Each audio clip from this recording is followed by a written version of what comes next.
আপনার পায়ের নিচে পড়ে থাকা অতি সাধারণ বালু যে কতটা মূল্যবান হয়ে উঠতে পারে তা আপনি কখনো ভেবে দেখেছেন?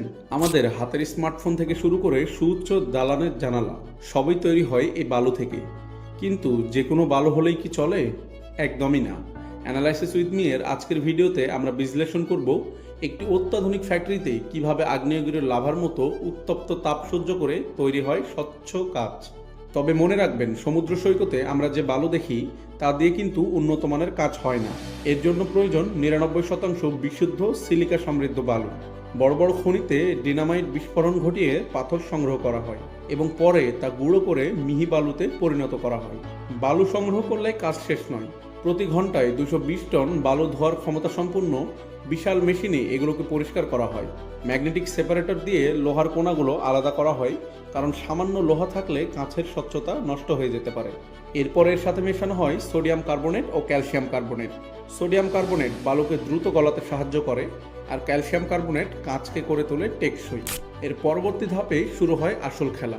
এই মিশ্রণটি পাঠানো হয় বিশাল এক গ্যাস ফার্নেসে, যেখানে তাপমাত্রা থাকে প্রায় 1650 ডিগ্রি সেলসিয়াস।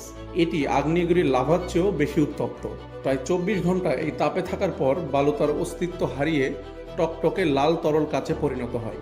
ইঞ্জিনিয়াররা প্রথমে ক্যাড সফটওয়্যারের মাধ্যমে নিখুঁতভাবে ডিজাইন করেন। এরপর লিকুইড গ্লাসের ওপর ছোট ছোট ফোঁটা সেই ছাঁচের ভেতর ফেলা হয়। ওপর থেকে উচ্চ তাপের বাতাস আর কম্প্রেসড এয়ার দেওয়ার মাধ্যমে কয়েক সেকেন্ডের মধ্যেই এটি পরিপূর্ণ বোতল বা জারের প্রকৃতি চলে আসে। গরম কাচকে সরাসরি ঠান্ডা করা যায় না, কারণ হুট করে ঠান্ডা করলে তা ফেটে যেতে পারে। তাই অ্যানেলিং প্রক্রিয়ায় এটি ধীরে ধীরে ঠান্ডা করা হয়। এরপর হাই স্পিড ক্যামেরা এবং অপটিক্যাল সেন্সরের মাধ্যমে প্রতিটি পণ্য পরীক্ষা করা হয়। সামান্য বুদবুদ বা ফাটল থাকলে তা স্বয়ংক্রিয়ভাবে বাতিল হয়ে যায়। জানলে অবাক হবেন, মানুষ ইচ্ছে করে কাঁচ আবিষ্কার করেনি। ধারণা করা হয় প্রায় 2300 বছর আগে প্রাচীন মিশরীয়রা আগুনের পাশে সোডিয়াম কার্বনেট মিশ্রিত বালু উত্তপ্ত করতে গিয়ে দুর্ঘটনাক্রমে এই স্বচ্ছ পদার্থটি খুঁজে পায়। কাঁচ থেকে বালু তৈরির এই প্রযুক্তি আমাদের বর্জ্য ব্যবস্থাপনায় এক বৈপ্লবিক পরিবর্তন আনতে পারে। ডাম্পিং ইয়ার্ডে কাঁচের স্তূপ জমিয়ে না রেখে সেগুলোকে আবার বালুতে ফিরিয়ে আনা, মানে প্রকৃতির ঋণ প্রকৃতিতেই ফিরিয়ে দেওয়া। স্থায়িত্ব এবং পরিবেশ রক্ষার লড়াইয়ে এটি হতে পারে আমাদের এক অন্যতম সেরা অস্ত্র। যাই হোক, কাঁচের বোতল বা ভাঙা কাঁচ কি এখন থেকে আপনিও রিসাইকেলিংয়ের কথা ভাবছেন? আপনার মতামত আমাদের কমেন্টে জানান। বিজ্ঞানের এমন চমৎকার সব উদ্ভাবন সম্পর্কে জানতে আমাদের ভিডিওটি শেয়ার করুন এবং চ্যানেলটা সাবস্ক্রাইব করে রাখুন। দেখা হবে অ্যানালাইসিস উইথ মি এর পরবর্তী কোনো ভিডিওতে। আল্লাহ হাফিজ।